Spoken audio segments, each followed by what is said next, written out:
Bonjour, on ne pas cette semaine? Je fais des petites boîtes que je vais donner en cadeau.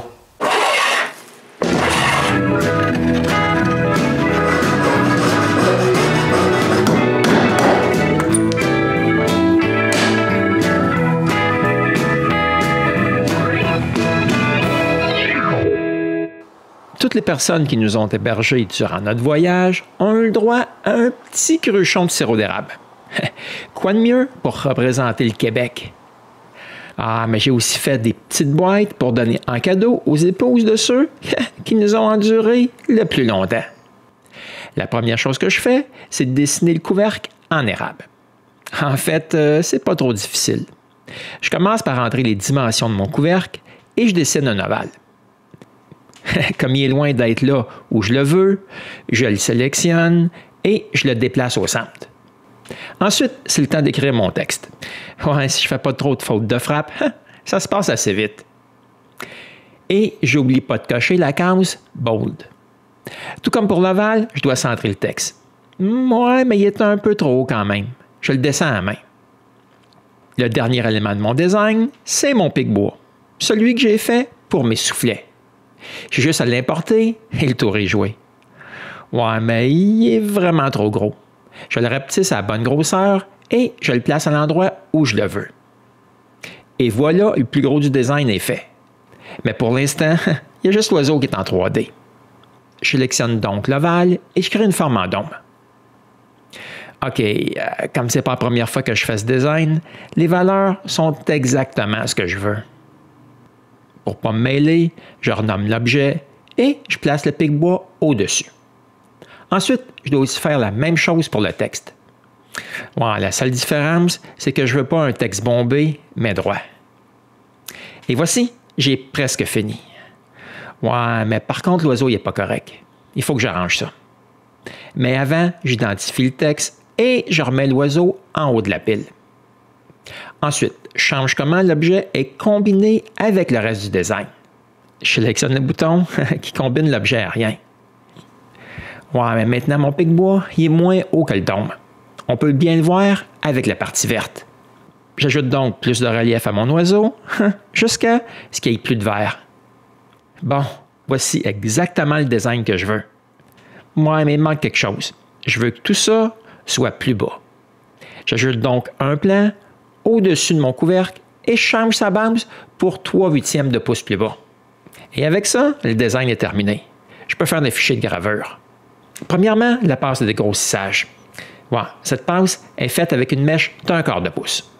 Ouais, la seule chose que je change, c'est que je ne coupe pas jusqu'au bord du modèle. Et je fais le calcul. Voici à quoi la passe de dégrossissage aura de l'air. Maintenant, c'est le temps de la passe finale.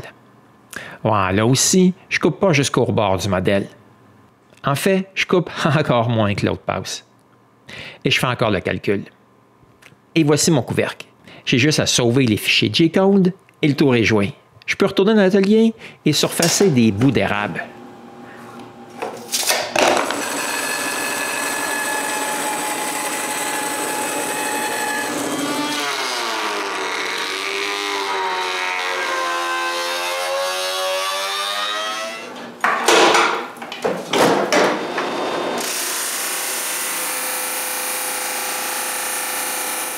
Bon, maintenant que c'est fait, je peux placer ma première planche sur la CNC et sculpter un couvercle. Évidemment, c'est pas mal loin d'être aussi vite que ça. En fait, pour la passe de dégrossissage et la passe finale, ça prend environ 6 heures. Ouais, mais c'est toujours fascinant de voir la sculpture apparaître comme ça sous nos yeux. Donc, après plusieurs jours de sculpture, j'ai 2 couvercles qui seront parfaits et 2 avec de légers défauts. Par contre, je fais croire que tout s'est passé comme sur des roulettes. Mais non. J'ai eu un paquet d'échecs. Ouais, puis j'aurais pu me passer de ça, je vous le dis. Mais au moins, j'ai trouvé pourquoi j'ai eu ces problèmes. Ouais, c'est à cause du fil d'alimentation de la toupie. Ouais, il y avait des bandes de velcro qui la retenaient à la chaîne. Ah, puis des fois, le moteur était arrêté par ces bandes. Juste comme ça. Puis en bout de compte, le chariot se déplaçait mal en X. Ouais, de ce côté-là, ça a l'air de rien. Mais du côté de l'oiseau, c'est un vrai désastre. Ouais, j'ai réglé le problème en utilisant du ruban électrique à la place. Mais même si les sculptures sont finies, j'ai pas tout à fait fini avec la CNC. J'ai aussi à graver la date de l'autre côté. Et encore une fois, c'est bien moins vite que ça dans la vraie vie. Ça prend 6 minutes pour vrai. Ah bon, j'ai enfin fini avec la haute technologie. Ouais, mais les couvertes, les autres, sont pas vraiment finies. Je dois couper tout le tour pour que le bois soit à la même hauteur que la base de la sculpture. Je commence donc par le banc d'ici et j'enlève le plus de bois possible. Ouais, je suis obligé de réutiliser ce que je viens d'enlever pour avoir un support pour sabler l'arrière du couvercle. Moi, j'aurais dû faire ça avant de le couper.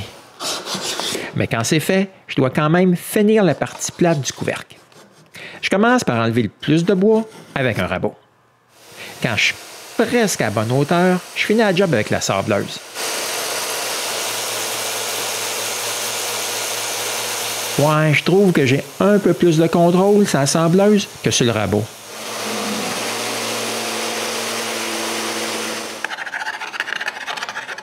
Quand tout est en même hauteur, je fais le sablage final.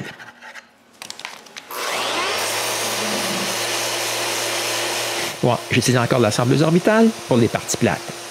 Pour les parties sculptées, je les sable à la main. Et après ça, je peux laisser les couvercles tranquilles pour un bon petit bout de temps. Je vais me concentrer sur l'acajou maintenant. Je vais utiliser ce vieux morceau-là. Ouais, mais je dois le sabler un peu. Ouais, ça paraît qu'il date de plus que 100 ans. La sableuse à tambour fait une job extraordinaire. Mais c'est pas totalement fini. J'ai encore un peu de job à faire. Ensuite, je coupe tout ça à bonne largeur. Puis, je coupe tous les longs côtés.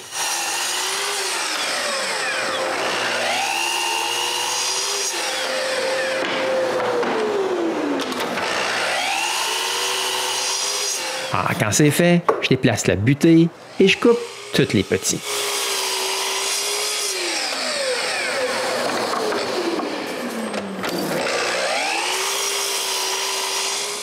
Et voici tout le bois nécessaire pour faire 4 boîtes. Ouais, comme contraste avec la sculpture à machine, je vais faire tous les assemblages avec des queues d'aronde coupées à main. La première chose que je fais, c'est d'ajuster le trusquin pour l'épaisseur du bois, puis je marque 4 planches à la fois.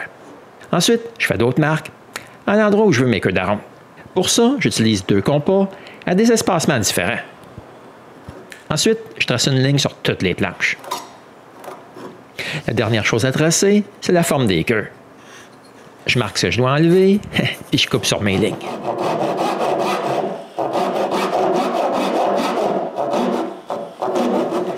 Avec 4 planches comme ça, c'est plus difficile à couper. Mais c'est plus facile de couper en ligne droite.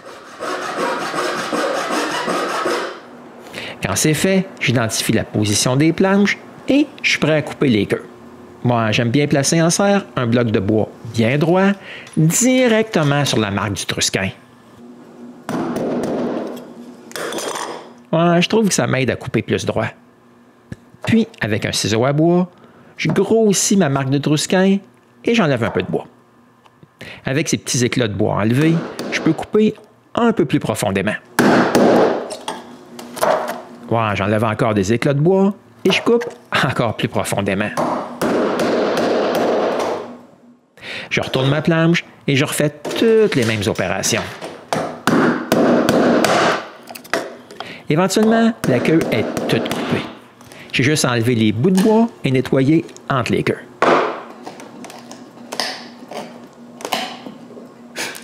Je refais ça, ces 2 côtés, des 8 longues planches, et j'ai maintenant tous les longs côtés de coupés. Ah, mais c'est pas fini. J'ai aussi les contre-queues à faire. Donc, après avoir identifié tous les assemblages, je fais encore une marque de trusquin autour de chaque petit bout. Je mets ça en serre et je suis prêt. La première chose que je fais, c'est déguiser mon crayon. Voilà, je fais ça à chaque planche. Ensuite, je place la longue planche à l'endroit où elle va être et je trace la forme des contre-queues. Pour m'aider à couper ça droit, je trace aussi des lignes droites. Et c'est parti. Je dois couper les contre-queues.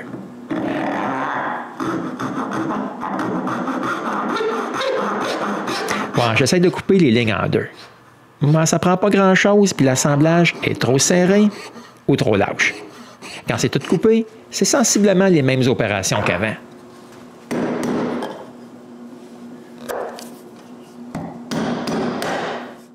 Ouais, mais par contre, le bois, il s'enlève pas mal mieux quand il est fini de couper. Il faut aussi enlever les deux bouts. Je fais ça ainsi. Mais comme pour les queues, je dois tout nettoyer. Et finalement, j'essaye mon assemblage. Ah, généralement, comme ici, tout va bien.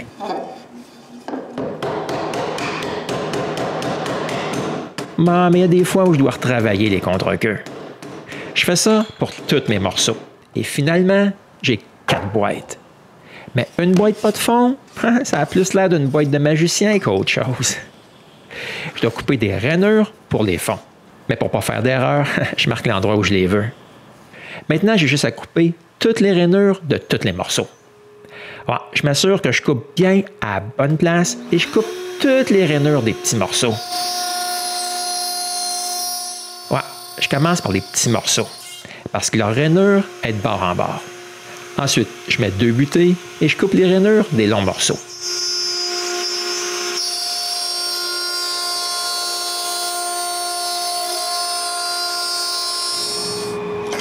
Et voici le résultat. Donc, la butée de droite retient le bout de bois à la bonne place pendant que je le dépose à la mèche de toupie. Quand c'est bien à plat sur la table, j'avance jusqu'à l'autre butée. Ensuite, sans rien toucher, j'arrête la toupie et c'est seulement quand le moteur est complètement arrêté que j'enlève le morceau de là. Maintenant, je suis prête pour les fonds. J'assemble une boîte et je prends les mesures du fond. Bon, je suis forcé d'utiliser 2 bouts de bois pour pouvoir mesurer la largeur. Mais pour la longueur, je peux prendre l'outil que je me suis fait. Ah, mais je dois quand même avoir du bois pour les fonds. Je trouve donc un bout d'érable que je refais en 2.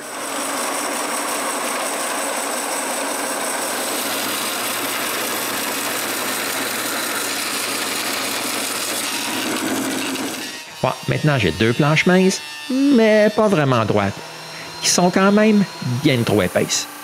Je les resurface donc à bonne épaisseur. OK, j'ai la bonne épaisseur, mais je dois quand même finir leur sablage. Et les couper un peu plus petites que les dimensions que j'ai prises.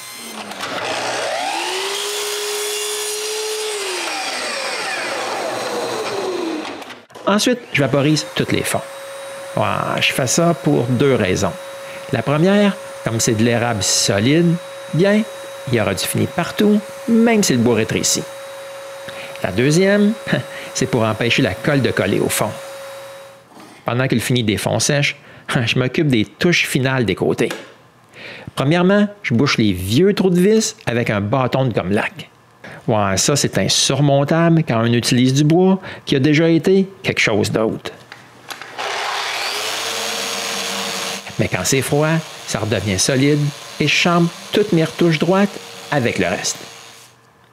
Ensuite, je finis tout le reste du sablage en main.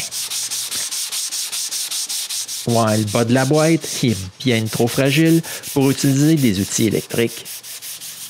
Quand le vernis des fonds est sec, je le sable un peu et je suis prêt pour commencer à coller mes boîtes. Ouais, ça, c'est pas trop sorcier.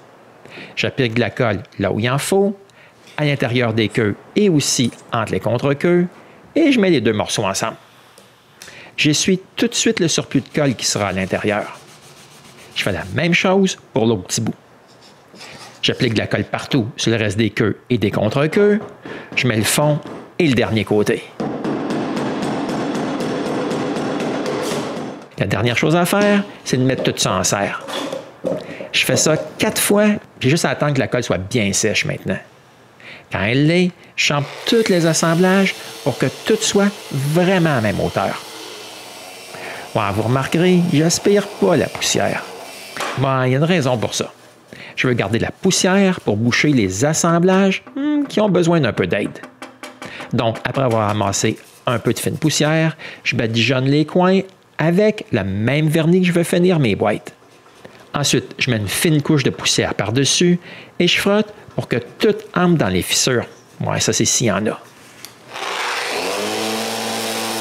Ouais, comme c'est une super mince couche de vernis, ça sèche pas mal vite. Et je peux ressabler le tout presque tout de suite après que j'ai fini la dernière boîte. Ouais, mais j'ai pas fini. J'ai encore un peu de sablage à faire.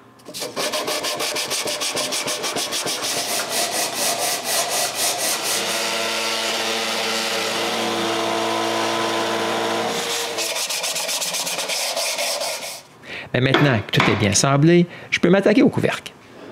Premièrement, je dois les couper aux bonnes dimensions.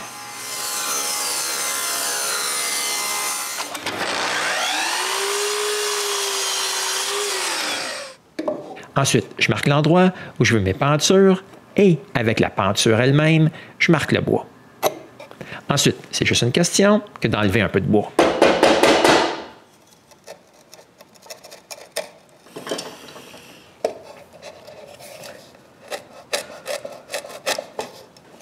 Quand c'est fait, je place les pentures et le couvercle en place et je marque sur le couvercle l'emplacement des pentures. Avec ces marques, je peux faire la même chose que j'ai faite sur la boîte, mais sur le couvercle maintenant. Par contre, c'est pas mal plus difficile à faire avec de l'érable. Quand j'ai fini, je peux percer les trous pour les vis. Je commence par le couvercle. Pour l'instant, je mets des vis de métal. Comme ça, les filetages seront déjà là pour les vis finales. Maintenant que c'est fait du côté du couvercle, je refais la même chose sur la boîte. Et voici la première boîte de terminée. Je refais la même chose 3 autres fois. Maintenant, je donne le vrai dernier sablage.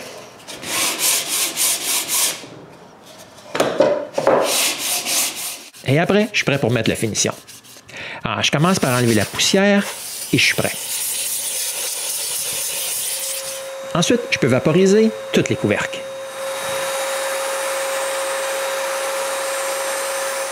Ensuite, les boîtes.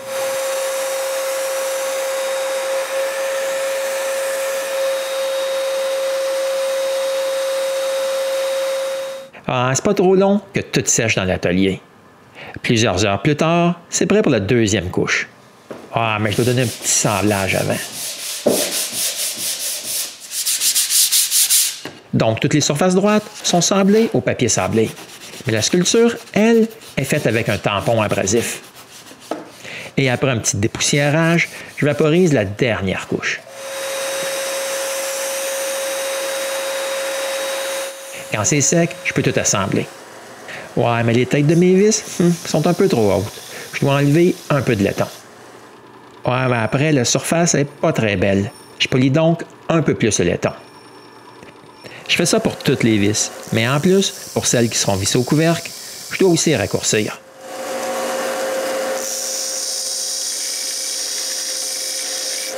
Et après tout ça, je suis prêt à tout assembler. Je commence par visser les pentures au couvercle. Ensuite vient le temps des longues vis. Et voici une boîte de terminée. Je dois répéter ça encore 3 fois. Et voici mes 4 boîtes.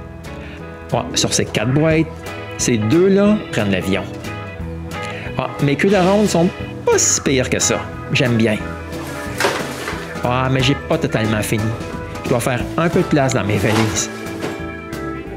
Et me voici en train de donner mes cadeaux. C'est pour moi. Oui. Oh! Juste pour toi. J'ai bien aimé faire ces boîtes. J'espère que vous avez autant aimé à me regarder les faire. Et on se revoit bientôt pour un autre épisode du Casseux de bois.